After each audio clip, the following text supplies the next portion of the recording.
안녕하세요 여러분. 시대소년단이라는 그룹을 아시나요?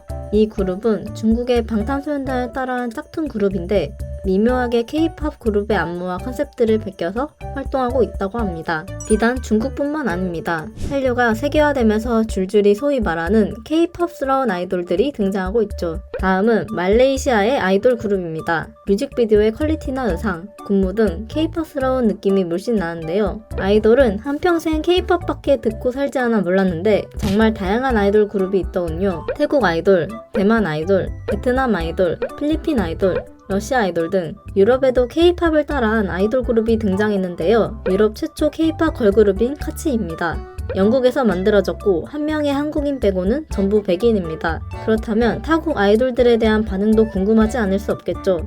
K-pop girl groups are on the next level. Everyone should love each other through music and pursue peace without fighting.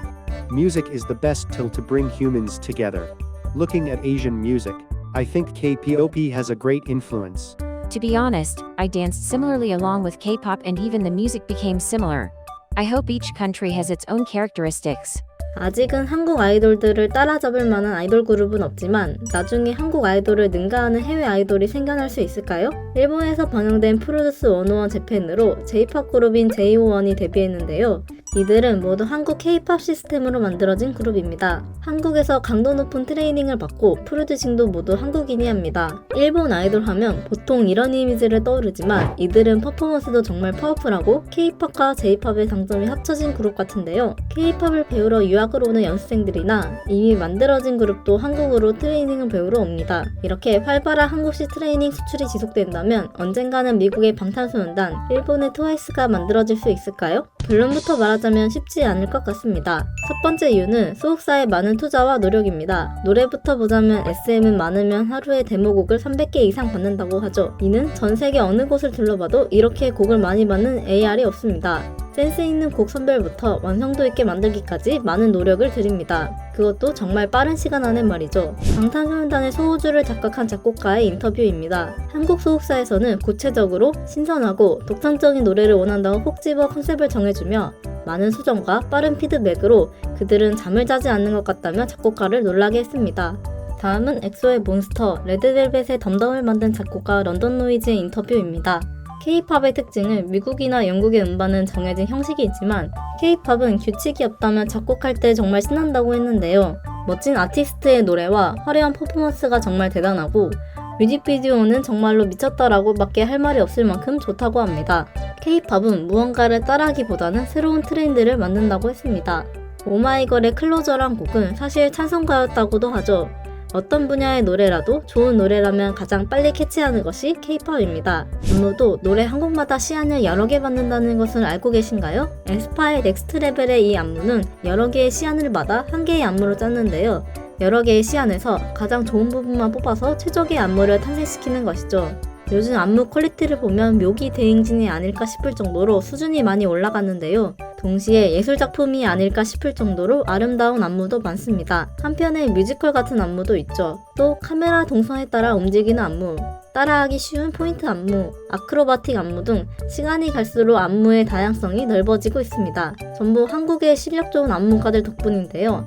안무가들은 멤버들의 동선, 카메라 위치, 파트까지 고려해 안무를 짠다고 합니다. 뮤직비디오 또한 기깔나게 뽑아줘야 K-팝이죠. K-팝이 세계적인 반열에 오른 1등 공신이 바로 뮤직비디오라고 생각하는데요. K-팝의 가장 큰 장점인 군무를 보여주는데 뮤직비디오만큼 최적화된 수단이 없습니다. 미국 팝 뮤직비디오보다 두세 배 높은 제작비와 영화 수준의 높은 완성도, 심도 있게 빠져드는 세계관, 강렬한 퍼포먼스, 화려한 아트 비주얼 등 외국인들 눈에는 그야말로 충격일 겁니다. K-팝은 듣는 것이 아니라 보는 것이라는 말이 있듯이 뮤직비디오로 이제 몇 억쯤은 갓부인 투자해야 살아남는 K-팝 산업이죠. 헤어, 메이크업, 코디도 각각의 전문가들이 달라붙어 완성시켜줍니다. 요즘 아이돌들을 보면 어느 그룹도 대충 나온 곳이 없을 정도로 헤어, 메이크업, 코디 3박자가 완벽해지고 화려해지는 것 같습니다. 그것도 매일매일을 다르게 말이죠. 코디는 없으면 직접 만든다는 식으로 리폼을 해서 하나밖에 없는 의상을 만들기도 합니다. 앨범도 또한 세상에 어느 나라에서 이렇게 많은 앨범 구성이 있을까요? 수입욕을 자극하는 굿즈까지 다양합니다. 또 컴백 무대하면 뒤에 무대 배경 보는 맛도 있잖아요? 너무 이뻐서 한 번 쓰고 버리기 아까울 정도인데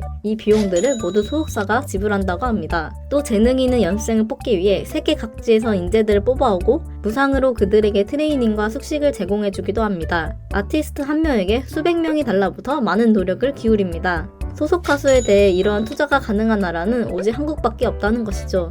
두 번째 이유는 한국인의 성향입니다. 앞서 말한 자본은 미국, 중국, 일본 또한 많습니다. 자본을 많이 투자하면 곡이나 안무, 헤메코, 퀄리티는 금방 따라할 수 있겠죠. 하지만 한국인 특성인 완벽주의적인 성향과 상향평준화된 미적 감각 때문에 대중문화를 향유하는 기대치가 대단히 높아 많은 자본과 높은 퀄리티, 공백기가 느껴지지 않을 정도의 빠른 앨범 텀의 기간이 합쳐지지 않으면 금방 대중들에게 잊혀지는 아이돌들이 수십 팀이죠.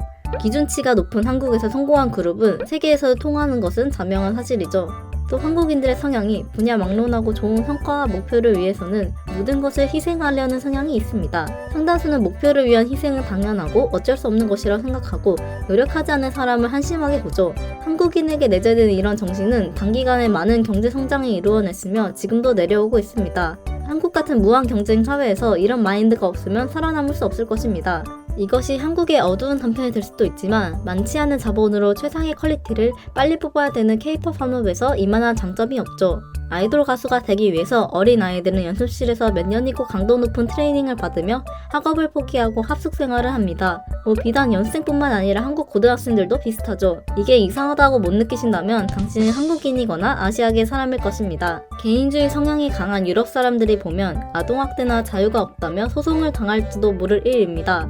또 연습생들에게 과도한 다이어트를 시키는 소속사들을 이해하지 못하는 인식도 지배적입니다. 이러한 트레이닝을 감당할 수 있는 민족은 공동체 생활에 익숙하고 강도 높은 트레이닝에 익숙한 한국, 중국, 일본, 대만 등 소수의 국가뿐입니다. 또 문화 소비를 빨리 하는 성향과 새로운 것을 빨리 받아들인 성향 때문에 매일 새롭고 다양한 컨셉과 비주얼이 탄생됩니다.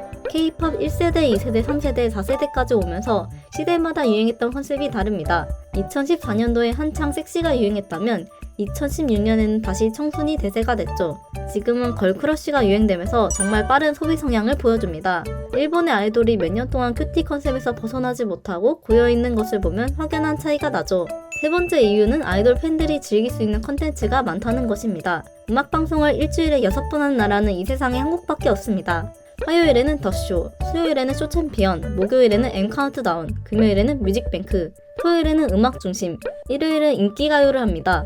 일본에는 음악방송과 토크 예능이 결합한 형태가 많아서 나갈 수 있는 음악방송이 많지 않고 다른 나라라도 사정은 비슷합니다. 팝스타들은 보통 음반을 내면 투어를 합니다. 이 한국의 음악방송 시스템은 최상이라고 말할 수 있는데요. 음방에 나오면 유튜브에 개인 직캠, 얼빡 직캠, 단체 직캠, 항공캠까지 업로드되고 카메라 워킹도 군무와 파트에 맞춰 지루하지 않게 최대한 안무와 얼굴을 잘 담을 수 있게 합니다.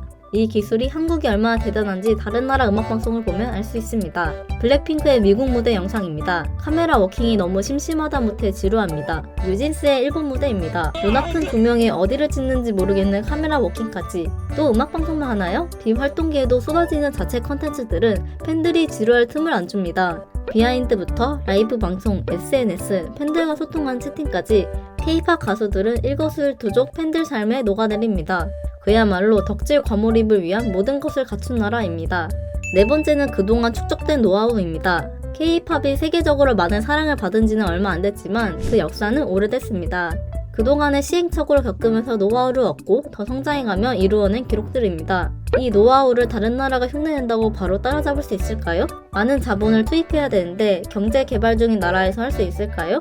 개인주의적인 성향이 강한 유럽이 회사의 꼭두각시가 되어 공동체 생활을 할 수 있을까요?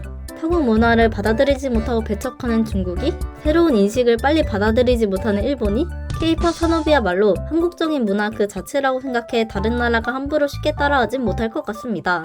K-POP에 N년간 몸을 담아왔던 저로서 문득 호기심이 생겨 개인적인 의견과 커뮤니티를 참고해 영상을 만들어봤습니다. 여러분들은 어떻게 생각하시나요? 댓글에 의견 공유해주시고 영상이 마음에 드셨다면 좋아요와 구독 눌러주세요.